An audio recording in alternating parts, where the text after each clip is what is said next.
Corbett. Plastic Spaceman, about 2 inches.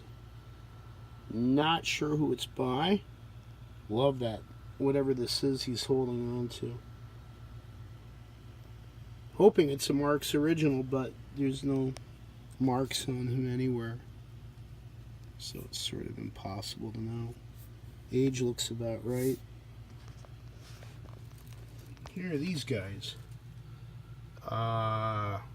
We're looking at least 2 different varieties of these freaky 60s spacemen in their wildly exaggerated poses. Not sure if the camera can really show it, but the quality on these 2 here on either side, even though he's missing his gear pack, is strikingly different than the yellow one in the middle, and they're also a little bit smaller than he is. And just reading what I've read about the history of Hong Kong made spacemen, I'm wondering if this isn't a recast made from one of these. They just made a new mold of it. Here on the bottom are 3 others. Again, they're in sort of the same pose. But this guy is all sort of a hard plastic. This plastic is a lot softer. Also, they're obviously hand painted to a degree. Whereas these guys are completely unpainted. And another interesting thing is that the hard plastic guys seem to stand up okay. The softer plastic guys, which are better made, don't. And I'm wondering if that's because we're missing a die-cast base that their feet would fit into.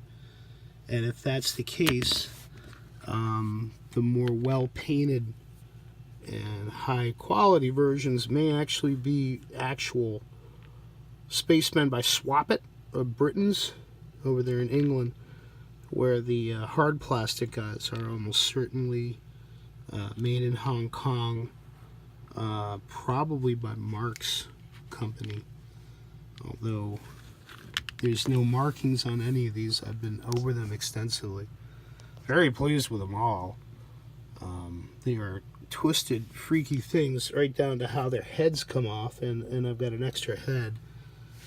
I've got a couple others incoming, with damaged heads, and so he's going to get an equipment pack from that. But then again, I don't know which kind they are that are incoming.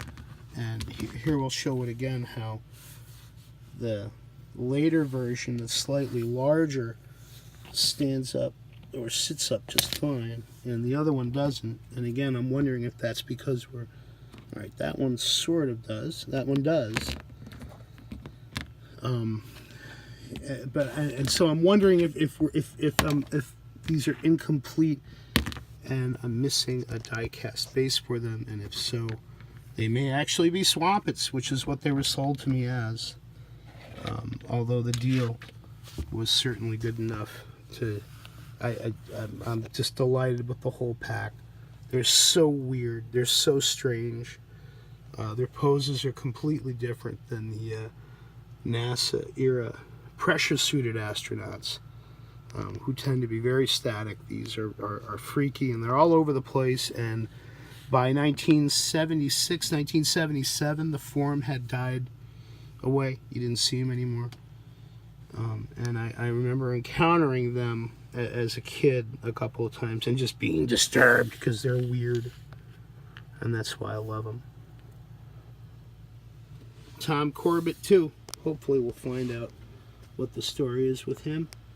There's a nice message for him for space toy fanatics. Hopefully somebody can help me figure out what that is. What is that?